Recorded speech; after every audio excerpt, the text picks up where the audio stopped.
দেখে নেব খেলার সময়ের শিরোনাম। বিসিবির কেন্দ্রীয় চুক্তি থেকে নাম প্রত্যাহার মাহমুদুল্লাহর। 22 জনের নতুন তালিকা প্রকাশ বোর্ডের এ+ ক্যাটাগরিতে একমাত্র ক্রিকেটার তাসকিন আহমেদ।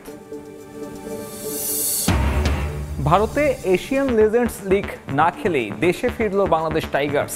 বিসিসিআইয়ের অনুমোদন না থাকাই কারণ, বিসিবির কড়া সতর্কবার্তা। দেশের ঘরোয়া ক্রিকেটে পিঙ্ক বল প্রচলনের পরিকল্পনায় বিসিবি। টুর্নামেন্ট কমিটির সভা শেষে জানালেন আকরাম খান, 7 মে থেকে শুরু হবে বিসিএল।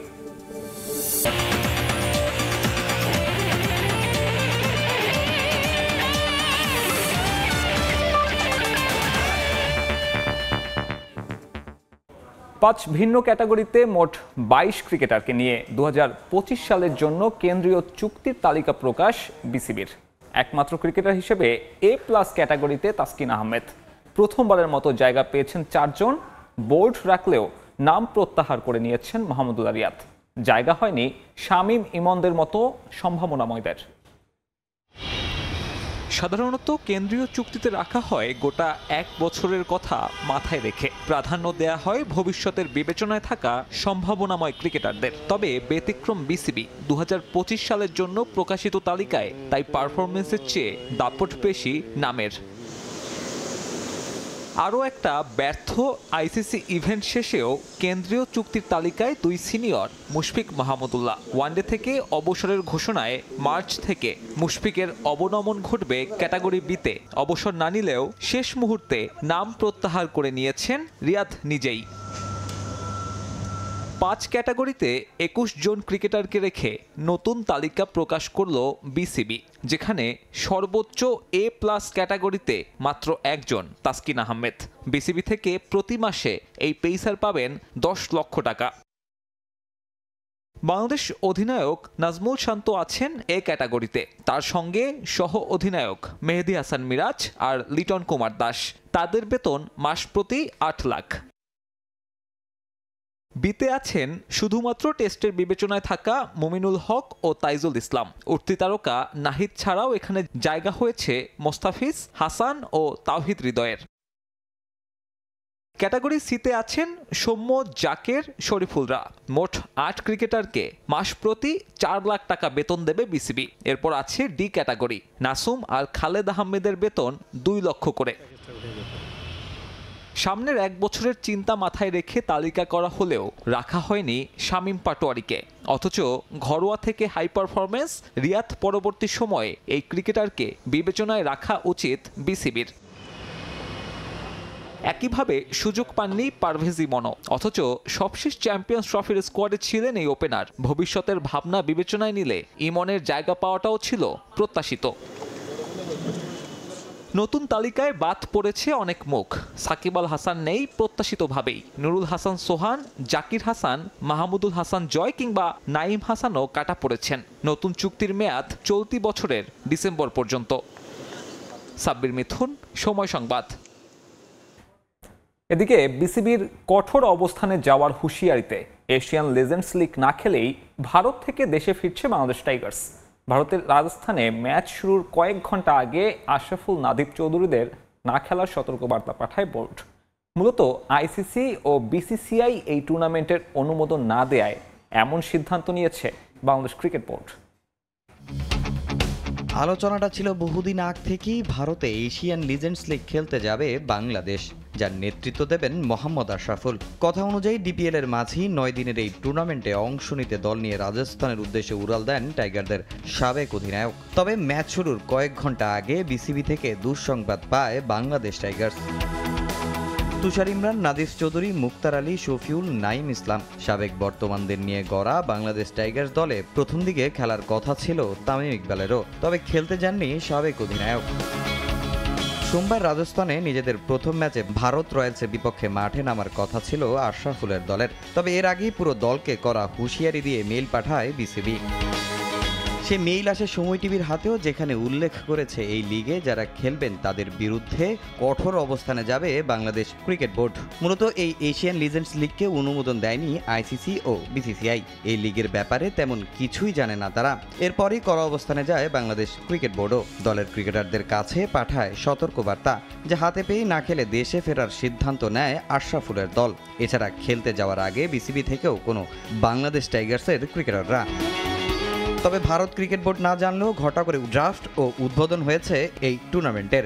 ভারত, আফগানিস্তান, শ্রীলঙ্কা, বাংলাদেশ টাইগার্স ও এশিয়ান স্টার্স নিয়ে আয়োজিত এই টুর্নামেন্টের জার্সি উন্মোচনে উপস্থিত ছিলেন ভারতের সাবেক ক্রিকেটার ইরফান পাঠান, আফগানিস্তানের আসগর আফগানরা। যদিও ভারতের এই টুর্নামেন্টেও নিষিদ্ধ পাকিস্তান। ইতিমধ্যে মাঠে গড়িয়েছে এই টুর্নামেন্ট। উদ্বোধনী ম্যাচে আফগানিস্তান পাঠানস হেরেছে এশিয়ান স্টার্সের বিপক্ষে, যে দলে খেলার কথা ছিল সাকিব আল হাসানেরও। তবে প্রথম ম্যাচে দেখা যায়নি সাবেক বিশ্বসেরা অলরাউন্ডারকে। হয়তো ব্যাপারটা জানেন তিনিও। তামিম হোসেন, সময় সংবাদ। এবার চ্যাম্পিয়ন্স ট্রফির খবর।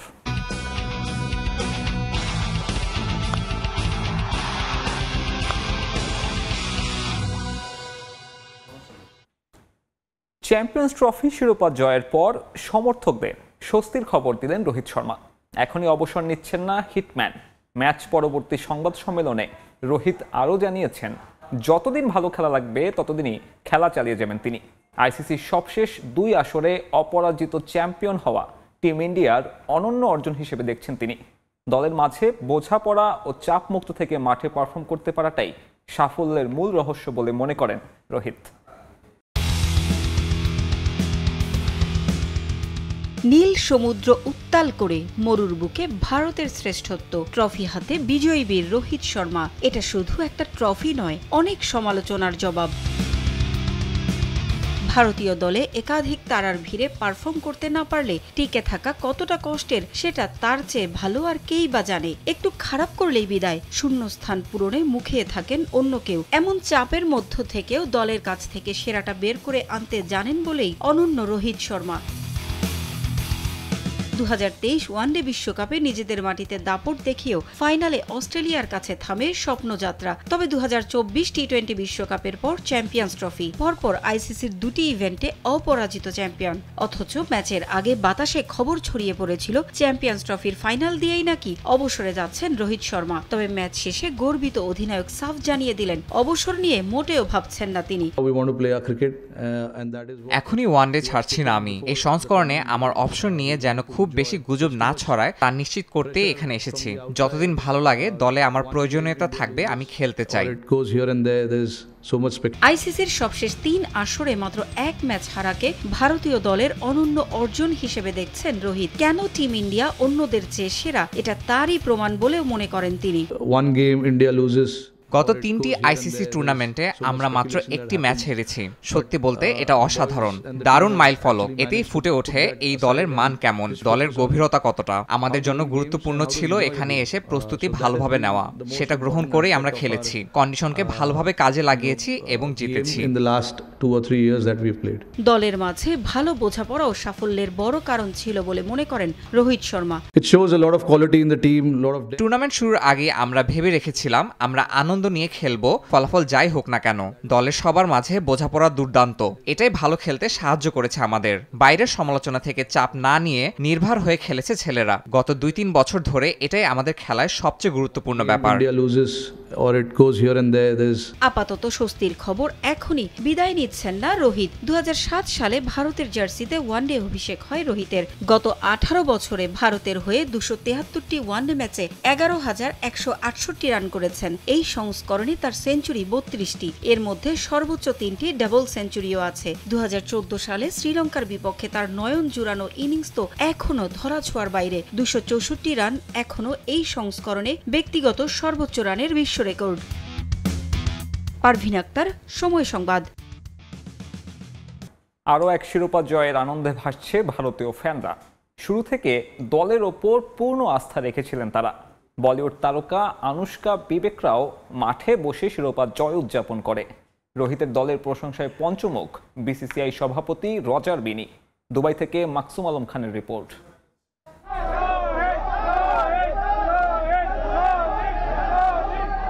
আসর জুড়ে বড় ইনিংস খেলতে পারেননি, তবে ফাইনালে বাজিমাত। তাই ভারতীয় টিম বাসের সামনে রোহিত শর্মাকে নিয়ে স্লোগান ভক্তদের। ওডিআই থেকে রিটায়ার করছেন না হিটম্যান, এই খবরে মহা খুশি সবাই। হাসি মুখে বের হন বিরাট কোহলির স্ত্রী বলিউড অভিনেত্রী আনুশকা শর্মা। বাংলাদেশি জার্নালিস্ট পরিচয় দিয়ে জয়ের প্রতিক্রিয়া জানতে চাইলে হাত নেড়ে অভিবাদন জানান, তবে এড়িয়ে যাননি বিবেক ওবেরয়। बहुत बहुत बहुत खुश हैं कि हम जीत चुके। रॉक स्टार है Rohit Sharma, one of the best captains India's ever had, and today he played a captain's innings and made India win. We're very proud of Rohit Sharma. শিরোপার আনন্দ থাকলেও গম্ভীর চেহারায় ফ্যানদের ছবি তোলার আবদার মেটান বিসিসিআই সভাপতি রজার বিনি। বিসিবির ট্রাই নেশন সিরিজের প্রস্তাব নিয়ে প্রশ্ন করলে বলেন কিছুই জানেন না। BCB has proposed to BCCI and PCB for the Tri Nation series in Dhaka. I am not aware of that. I am not aware. If there is any proposal, I am not aware of that.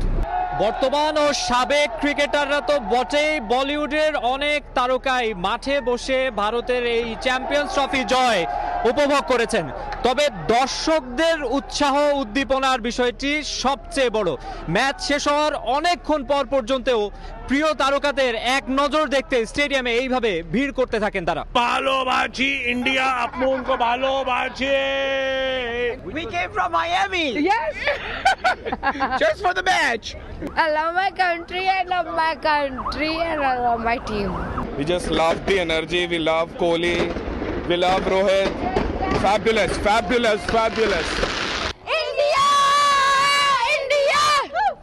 Trophy India! Let's go India! পরপর 2 বছরে 2 major শিরোপা জিতেছে India. সময় এখন ভারতীয়দের। তবে দুবাইয়ে যতটা বুনো উল্লাসে মেতে উঠবে বলে ধারণা করা হচ্ছিল তা হয়নি। হয়তো চ্যাম্পিয়নদের দেশে ফেরার অপেক্ষায় সবাই। মাকসুম আলম খান, সময় সংবাদ, দুবাই, সংযুক্ত আরব আমিরাত।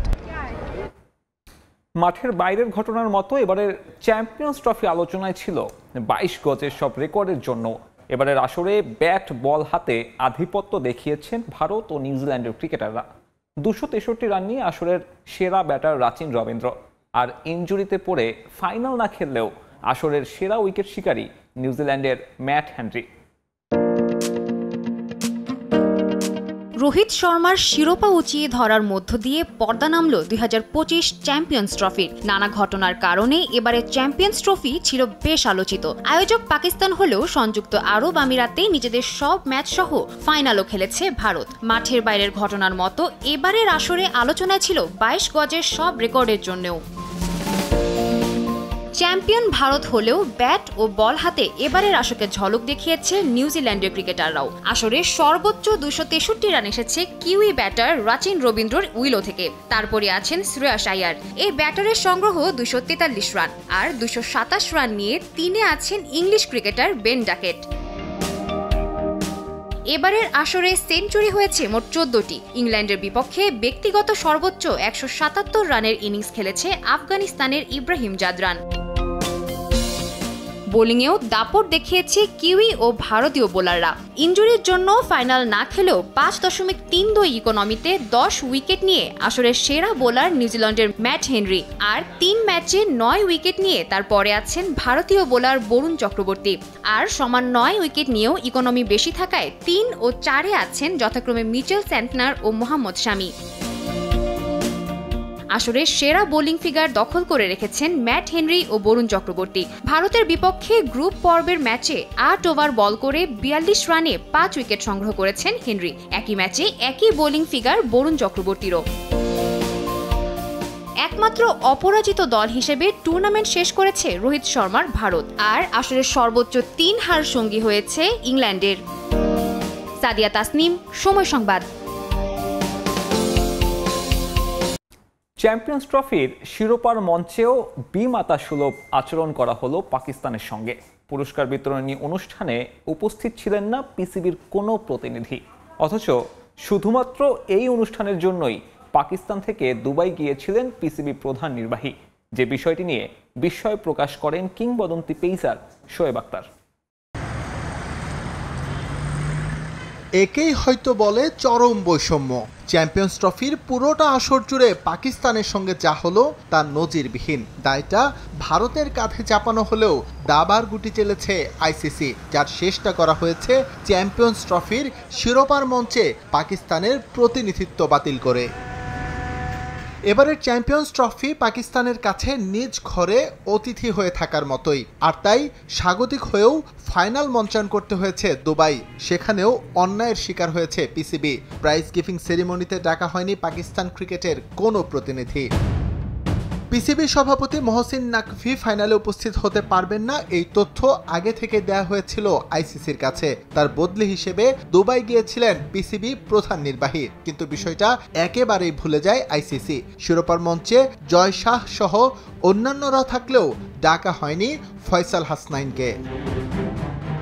যে বিষয়টি ভালোভাবে নেয়নি পাকিস্তান, এমনকি বিশ্ব ক্রিকেটেও সমালোচনা শুরু হয় ব্যাপক। ওয়াসিম আকরাম থেকে শুরু করে শোয়েব আখতার কড়া সমালোচনা করেছেন আইসিসির এই কর্মকাণ্ডের। পাকিস্তান চ্যাম্পিয়ন্স ট্রফির আয়োজক দেশ, কিন্তু তাদের একজনও পুরস্কার বিতরণী অনুষ্ঠানে ছিলেন না। এ বিষয়টা আমি বুঝতে পারছি না, কেন তারা প্রতিনিধিত্ব করতে কিংবা ট্রফি তুলে দেওয়ার জন্য এলেন না। এটা একেবারেই আমার জন্য বোধগম্য না, এটা ভাবনার বিষয়। বিশ্বমঞ্চে আমাদের থাকা উচিত ছিল, কিন্তু দুঃখজনকভাবে আমি পাকিস্তান ক্রিকেট বোর্ডের কোনো সদস্যকেই সেখানে দেখিনি। যদিও বিষয়টিকে অনিচ্ছাকৃত ভুল বলে বিবৃতি দিয়েছে আইসিসি, কিন্তু পুরো চ্যাম্পিয়ন্স ট্রফিতে যা হয়েছে তাতে আইসিসির এই ভুল আসলেই অনিচ্ছাকৃত কিনা তা নিয়ে সংশয় থেকে যায়। এস এম ইকবাল, সময় সংবাদ। দেশের ঘরোয়া লঙ্গার ভার্সন ক্রিকেটকে আরও আকর্ষণীয় করে তুলতে নতুন পরিকল্পনা বিসিবির। প্রথমবারের মতো বাংলাদেশ ক্রিকেট লিগ বিসিএল হবে পিঙ্ক বলে। দায়িত্ব নেয়ার পর টুর্নামেন্ট কমিটির প্রথম আনুষ্ঠানিক সভা শেষে জানিয়েছেন চেয়ারম্যান আকরাম খান, ডিপিএল শেষে 7 মে থেকে শুরু হবে বিসিএল, যেখানে পৃষ্ঠপোষককে আগ্রহী করে তুলতে নেওয়া হচ্ছে নানা উদ্যোগ।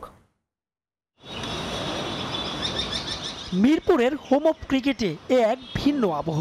ফারুক আহমেদের বোর্ডের পূর্ণাঙ্গ কমিটি হওয়ার পর প্রথমবারের মতো টুর্নামেন্ট কমিটির আনুষ্ঠানিক বৈঠক। Chairman Akram Khan, chief programme coordinator Minhajul Abedin Nannu ছিলেন, বিসিবি সভাপতিও। আলোচনার মূল এজেন্ডা ঘরোয়া ক্যালেন্ডার, যেখানে পাওয়া গেল চমকপ্রদ খবর। 2025 থেকে 27 টেস্ট সাইকেলের কথা মাথায় রেখে আসন্ন বাংলাদেশ ক্রিকেট লিগের 4 দিনের ফরম্যাট হতে পারে পিঙ্ক বলে, অর্থাৎ দিবারাত্রির, যা হবে দেশের ঘরোয়া ক্রিকেটের ইতিহাসে প্রথম। সেই সঙ্গে পৃষ্ঠপোষকদের আগ্রহ বাড়াতে নেওয়া হয়েছে ভিন্ন পরিকল্পনা। যেহেতু মে মাসে গরম অনেক বেশি পড়ে, চিন্তা ভাবনা করেছি যে হয়তো বা পিঙ্ক বল দিয়ে আমরা করতে পারি, ডে নাইট করতে পারি, ভালো একটা টেস্ট ভেন্যুতে করতে পারি। তো সো জাস্ট এটা আমরা আলাপ করেছি, তো আমরা হয়তো বা সপ্তাহখানিকের মধ্যে এটা ডিসিশন নিয়ে নেব। পিঙ্ক বল আসার আরেকটা কারণ হলো যে এটাতে আমরা স্পন্সরের জন্য আমরা 2-1 জায়গায় আমরা ট্রাই করব। তো স্পন্সর যদি আমরা নিতে পারি তাহলে হয়তো ক্রিকেট বোর্ডের টাকাটা বেঁচে যাবে। যতগুলা বল আছে, যে আপনি যদি বলেন red ball, white ball, pink বল, এর মধ্যে সবচেয়ে বেশি চ্যালেঞ্জ থাকে আমার কাছে মনে হয় যে পিঙ্ক বলে। তো হঠাৎ করে পিঙ্ক বলে খেলতে গেলে তো ওই চ্যালেঞ্জগুলো যেন নিতে পারি, অ্যাটলিস্ট কিছুটা যেন আমরা ওই বলের ক্যারেক্টার যেন ব্যাটসম্যান বুঝতে পারে, বা বলাররাও যেন আসলে বল কী পরিমাণ সুইং করছে বা স্পিন করতে গেলে আসলে কি করতে হবে, এইগুলা আসলে কিছু আমি যদি কিছু ম্যাচ খেলি তাহলে তো ভালো হবে, নিশ্চয়ই এখান থেকে কিছু শিখতে পারবো। তবে সেখানেও আছে প্রশ্ন। গেল বছরগুলোতে প্রস্তুতির যথেষ্ট সুযোগ না দিয়েই বিসিএল এর ম্যাচ খেলানো হয়েছিল ডিউক বলে, ফলাফল ধুঁকেছেন ব্যাটসম্যানরা। তবে এবার সাদা বলের ডে নাইট ম্যাচের আগে ফ্র্যাঞ্চাইজিগুলোকে প্রস্তুতির জন্য যথেষ্ট সময় দিতে চায় বিসিবি। প্রত্যেকটা ফ্যাসিলিটিস আমাদের থাকবে। আমরা যদি পিঙ্ক বল দিয়ে খেলি, ওরা ওই প্র্যাকটিসের সুযোগ পাবে, ওদেরকে প্র্যাকটিসের জন্য আমরা বলগুলা দিব। বাট আমরা চেষ্টা করছি যে একটা জাস্ট একটা অন্য টাইপের যে পিঙ্ক বলও যে যদি আকর্ষণ বাড়ে, আপনার পপুলারিটি বাড়ে, সেটা কিন্তু বাংলাদেশ ক্রিকেটের জন্য ভালো হবে। সব ঠিক থাকলে 7 মে থেকে শুরু হবে বাংলাদেশ ক্রিকেট লিগ বিসিএল। মাহবুব রিমন, সময় সংবাদ, ঢাকা। হিমালয় জয় করার দুর্নিবার ইচ্ছা থাকে প্রতিটা পর্বতারোহীর। তাদেরই একজন ইকরামুল হাসান শাকিল। তিনি নেমেছেন হিমালয় জয়ের মিশনে। এই মুহূর্তে তিনি আছেন স্টুডিওতে, কথা বলবো তার সঙ্গে। আপনাকে স্বাগতম জানাচ্ছি সময় টিভিতে। ধন্যবাদ আপনাকে। শাকিল, মানুষ তো অনেক ধরনের ইচ্ছা পোষণ করে। আসলে একটা মানুষ কেন সাগর থেকে একদম পৃথিবীর সর্বোচ্চ পৃষ্ঠে যাবে, এই পাগলাটে ভাবনাটার শুরুটা কিভাবে? আমি সবসময় চেষ্টা করেছি যে নতুন কিছু করার এবং চ্যালেঞ্জটাকে বেশি, যেন আমি অধিক চ্যালেঞ্জটা কীভাবে নিতে পারি। আমি যখন 5000 মিটার অভিযান করলাম, 6000 মিটার করলাম, 7000 মিটার করতে পেরেছি, তখন মনে হলো যে এখন আরেকটু বেশি চ্যালেঞ্জ নিতে পারি না। তো তখন আমি গ্রেট হিমালয় ট্রেল মতো একটা দুর্গম একটা অভিযানে করার সিদ্ধান্ত নিই, যেটা হিমালয়ের মানে পূর্ব পশ্চিমে লম্বালম্বী 1700 কিলোমিটার পথ, যেটা নেপাল তিব্বত বর্ডার ধরে। এটা সারা পৃথিবীতে মাত্র 32 জন মানুষ কমপ্লিট করতে পেরেছে। তো সেই অভিযানটাও আমি করেছি, গত বছর শেষ করেছি সেটা 109 দিনে। তো তখন মনে হলো যে যেহেতু গ্রেট হিমালয় ট্রেলের মতো একটা দুর্গম জার্নি শেষ করতে পেরেছি, তাহলে এভারেস্টেরটা কেমন হয়। তো এভারেস্ট নিয়ে যখন প্ল্যান করছিলাম, তো তখন মনে হলো যে এভারেস্টে কি নতুন কিছু করা যায়। সবাই তো বেস ক্যাম্প থেকে অভিযান করছে, যে 17000 ফিট উপর থেকে সবাই মূল অভিযানটা শুরু করে। তো আমার অভিযানটা হবে এমন এক জায়গা থেকে যেখানে একদম জিরো লেভেল থেকে, যে পৃথিবীর সর্বোচ্চ চূড়ায় যখন যাব, সেই 29,031 ফিট উচ্চতার যে এভারেস্ট, সেটা প্রতিটা ফিটের জন্য আমার পায়ের পদচিহ্ন থাকে। তো সেটা কি, সেই জন্য একদম জিরো লেভেল থেকে একদম পৃথিবীর টপ অফ দ্য ওয়ার্ল্ড যে জায়গাটাকে আমরা বলি মূলত, সেই এভারেস্টের চূড়ায় যাওয়ার এই প্ল্যানটা করা। এটাকে বলা হচ্ছে C2 সামিট। এবং এখন পর্যন্ত সম্ভবত একজন ব্যক্তি পৃথিবীতে এই ধরনের রেকর্ড। হ্যাঁ, এটা করেছে 1990 সালে এই অস্ট্রেলিয়ার একজন পর্বতারোহী টিম ম্যাকার্টনি।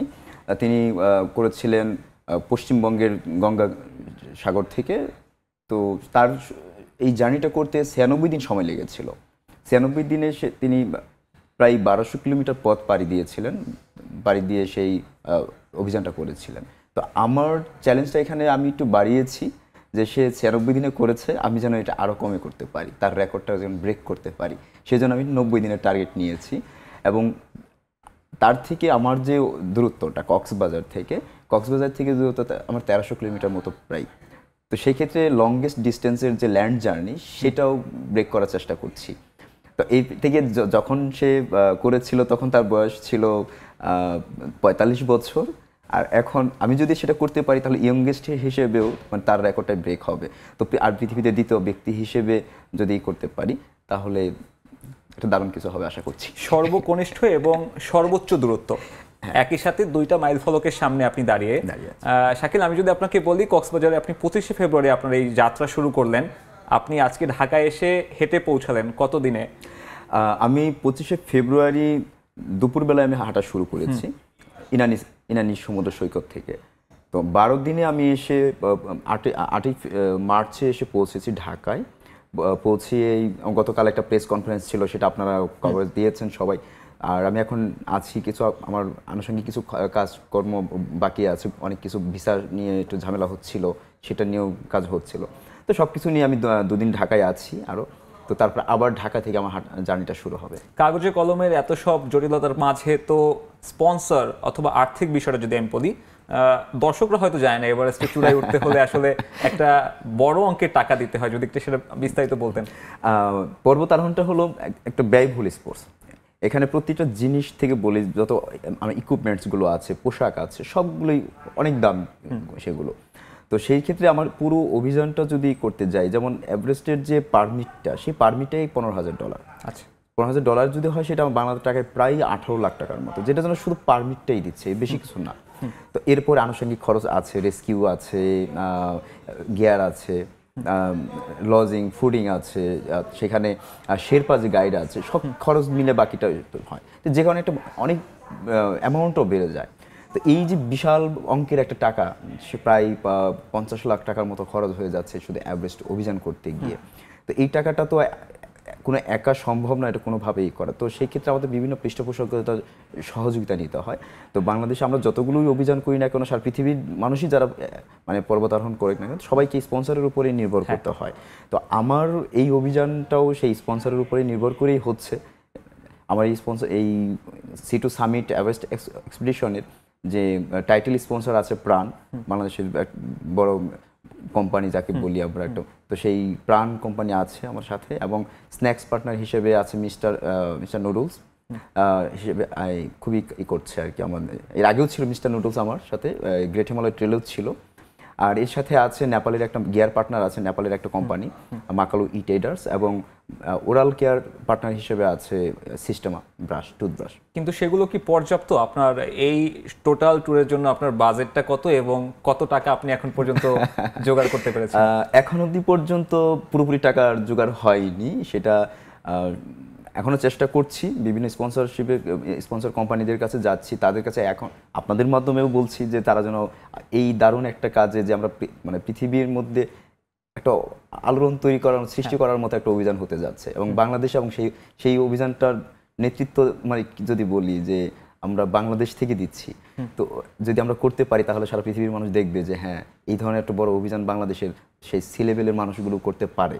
তো এই এত বড় একটা অভিযান করতে যাচ্ছি, সেখানে সকলের সহযোগিতা চাই, যে পৃষ্ঠপোষকগুলো যারা আছে তারা এগিয়ে আসুক। এখনও প্রায় আমার 20 লাখ টাকার মতো হয়ে আছে, শর্ট আছে এই পুরো টাকা। কিন্তু আপনার এই জার্নি পুরোটাই তো ভেস্তে যেতে পারে যদি আপনি এইবারে এভারেস্টে ওঠার যে রেজিস্ট্রেশনের ডেডলাইনটা, সেই ডেডলাইনটা আপনি যদি মেইনটেইন করতে না পারেন। হ্যাঁ, সেটা একটা বিষয় রয়েছে, সেটারও চেষ্টা হচ্ছে, কিছুটা সেখানে কথা হচ্ছে, কিছুটা পেমেন্টের বিষয় করা হয়েছে, আরও কিছু পেমেন্ট বাকি আছে, সেগুলো করতে হবে। তো সেইগুলো আমার এই মাসটাই সময় পাচ্ছি আর কি, সব কিছু মিলিয়ে। তা হাতে খুব একটা সময় নেই, 15-16 দিন সময় আছে। তো আশা করি এই সময়ের মধ্যে হয়ে যাবে। যারা আমার সাথে এখন স্পন্সর করছেন, যে পৃষ্ঠপোষক কোম্পানিগুলো আছেন, প্রাণ, সিস্টেমা বা অন্য যারা আছে, এরা সকলেই যদি আরেকটু এগিয়ে আসে তাহলে এটা হয়ে যাবে। শাকিল, আপনি একটা আলোড়ন তৈরি করার মতন কাজ করতে যাচ্ছেন, ইতিমধ্যে আপনি মাঝপথে আছেন, এর মধ্যে আপনার এত কিছু নিয়ে চিন্তা করতে হচ্ছে, এটা একজন পর্বতারোহীকে একটু পিছিয়ে দেয় কিনা, বাংলাদেশের পার্সপেক্টিভে কাজটা কঠিন করে দিচ্ছে কিনা? পিছিয়ে দিচ্ছে বলতে হয় কি, যেটা হ্যাঁ, আমি যেমন যখন পথে হাঁটছি তখন কিন্তু আমার মাথায় বিভিন্ন টেনশন নিয়ে হাঁটতে হচ্ছে, যে এই টাকাগুলো কখন আসবে, বা আদৌ কি আসবে কিনা, বা কারা করবে, এই যে চিন্তাগুলো। কারণ মূল চ্যালেঞ্জটাই তো হলো এখন আমার স্পন্সরশিপের যে বিষয়গুলো আছে সেটা।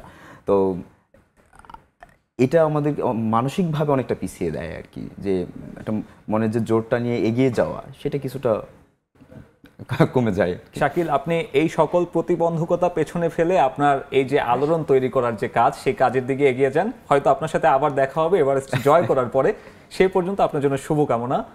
দর্শক, কথা বলছিলাম দারুণ একটা ইচ্ছে নিয়ে একটা যাত্রা শুরু করা পর্বতারোহী শাকিলের সঙ্গে, যিনি তার স্বপ্নের কথা আমাদের সঙ্গে এতক্ষণ জানাচ্ছিলেন। এবারে ফুটবলের খবর। হামজা চৌধুরীর আগমন ঘিরে উৎসবের আমেজ তার গ্রাম হবিগঞ্জের বাহুবলে। জাতীয় দলের হয়ে অভিষেকের আগে নিজ গ্রামের মানুষদের সঙ্গে আনন্দ ভাগাভাগি করবেন এই তারকা মিডফিল্ডার।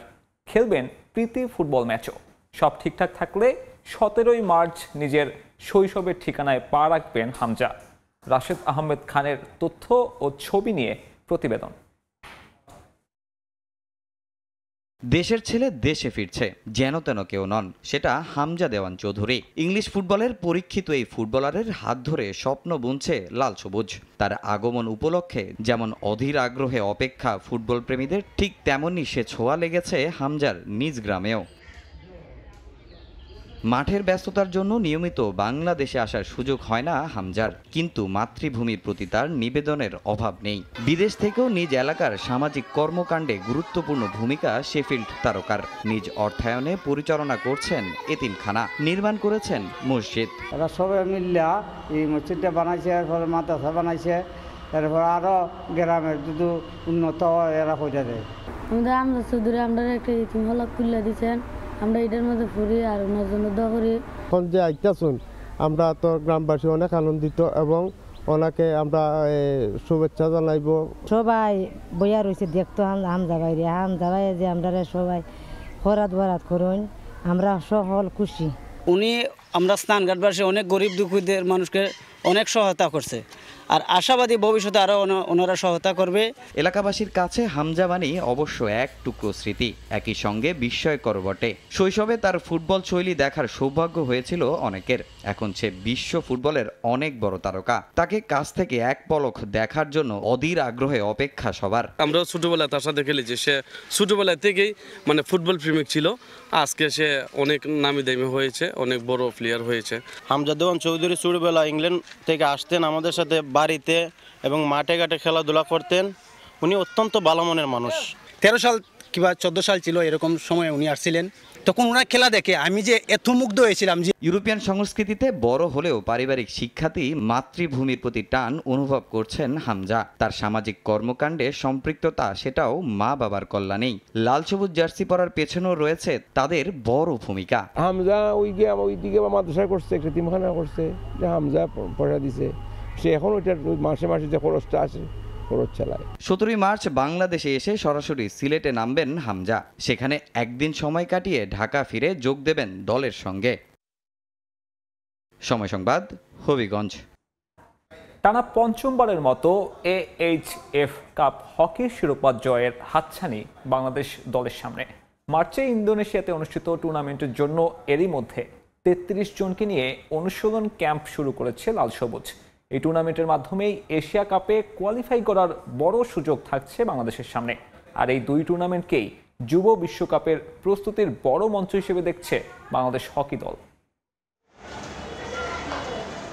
টানা 4 বারের AHF কাপ চ্যাম্পিয়ন এই দলটা, যাদের সামনে এবার লক্ষ্যটা চ্যাম্পিয়নশিপ ধরে রাখার। একই সঙ্গে এশিয়া কাপে কোয়ালিফাই করারও মঞ্চ এই আসর। তাই নিজেদের লক্ষ্য পূরণে অবিচল বাংলাদেশ হকি দল। AHF কাপ ও এশিয়া কাপের পরে বাংলাদেশের সামনে সবচেয়ে বড় চ্যালেঞ্জ যুব বিশ্বকাপ। AHF কাপ হকিতে লাল সবুজের আধিপত্য স্পষ্ট। এবারও সেই আধিপত্য ধরে রাখতে অনুশীলন ক্যাম্প শুরু করেছে বাংলাদেশ দল।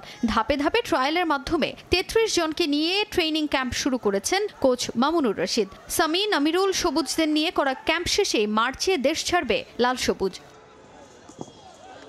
তবে AHF কাপ হকিতে শিরোপা ধরে রাখার এই মিশনে কোনো প্রস্তুতি ম্যাচ খেলার সুযোগ পায়নি বাংলাদেশ, যার প্রভাব AHF কাপে না পড়লেও এশিয়া কাপে বারবারই ভোগায় দলকে। এশিয়া কাপের জন্য আমি মেন করছি যে এশিয়া কাপের আপনার AHF কাপে ইনশাল্লাহ আমরা কোয়ালিফাই করবো। আমাদের টার্গেট চ্যাম্পিয়নশিপ। আমরা গত 4 বছরের চ্যাম্পিয়নশিপ আমাদের হাতে আছে, তো আমরা আবার নেক্সট চ্যাম্পিয়নশিপের জন্যই যাব। ট্রেনিং ভিত্তিক ডেভেলপমেন্ট কোনোদিনই হবে না যদি আপনি ম্যাচ খেলতে না পারেন। তো আমি অনুরোধ করবো যে এখন যেহেতু আমাদের একটু সময় কম, আমি এশিয়া কাপের আগে হয়তো বলবো যে কিছু প্রিপারেশন ম্যাচ খেলতে পারলে টিম ভালো করবে আশাবাদী। নিজেদের প্রস্তুতিতে শিরোপা ধরে রাখতে বদ্ধপরিকর খেলোয়াড়রা, তবে প্রস্তুতি ম্যাচের জন্য অপেক্ষায় দল। এশিয়া কাপে ভালো করতে AHF কাপকে বড় মঞ্চ হিসেবে মানছে বাংলাদেশ দল। প্র্যাকটিস ম্যাচের কোনো বিকল্প নেই, সেটা হোক দেশের বাইরে হোক বা দেশের মাটিতেই হোক। প্র্যাকটিস ম্যাচ এটা হচ্ছে আমাদের একটা ধরতে গেলে একটা শক্তি, যে আমরা নিজেদের যাচাই করতে পারি যে সামনের ম্যাচগুলো কেমন খেলবো বা এখান থেকে যে ল্যাকিংসগুলো আছে সেইগুলো নিয়ে কাজ করতে। আসলে আমাদের টার্গেট হচ্ছে এখন বর্তমানে ছিল HF কাপ নিয়ে। আমরা যখন ওই টার্গেট নিয়ে কাজ করি তাহলে আমাদের লাস্ট রানিং যে টুর্নামেন্ট আছে HF কাপ, ওইটা আমাদের ফোকাস থাকবে না। তার জন্য আমরা ডে বাই ডে আগাচ্ছি। আমাদের এটা শেষ হলে আমাদের নেক্সট মিশন থাকবে এশিয়া কাপ। এশিয়া কাপের মিশন থাকবে ওয়ার্ল্ড কাপের জন্য। তার জন্য আমরা এখন এটা নিয়ে বেশি ফোকাস দিচ্ছি। AHF কাপ হকিতে অংশ নিতে আগামী 17 মার্চ ইন্দোনেশিয়া যাবে বাংলাদেশ হকি দল। তাজিন খন্দকার, সময় সংবাদ, ঢাকা। উইমেন্স ডেভেলপমেন্ট কাপ হকির মধ্য দিয়ে 3 বছর পর ফিরতে যাচ্ছে নারীদের ঘরোয়া হকি টুর্নামেন্ট, যেখানে অংশ নেবে 10টি জেলা দল ও পিকেএসপি। দীর্ঘদিন নারীদের কোনো ঘরোয়া টুর্নামেন্ট গড়ায়নি নীল টার্ফে, যাতে হকি বিমুখ হয়ে পড়ে প্রতিভাবানরা। ঘরোয়া হকিতে নারীদের স্বতঃস্ফূর্ত অংশগ্রহণ বাড়াতে এবার জেলা ভিত্তিক দল নিয়ে টুর্নামেন্টের আয়োজন করছে হকি ফেডারেশন। 2 গ্রুপে বিভক্ত হয়ে 11টি দল খেলবে এবারের টুর্নামেন্টে, যেখানে অংশগ্রহণ করবে দিনাজপুর, যশোর, চট্টগ্রাম, কুমিল্লা সহ 10টি দল। টুর্নামেন্ট থেকে সেরা বাছাই নিয়ে জাতীয় দলে খেলোয়াড় যোগান দেওয়ার পরিকল্পনা ফেডারেশনের।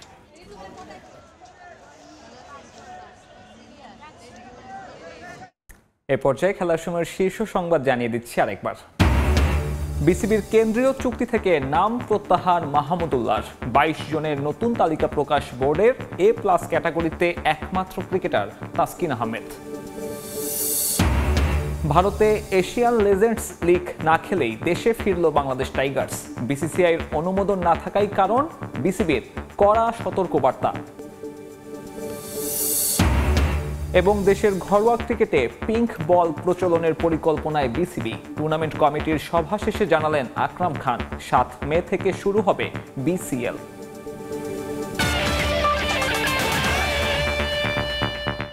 এই ছিল খেলার সময়ের এখনকার আয়োজন। সঙ্গে থাকুন সময়ের।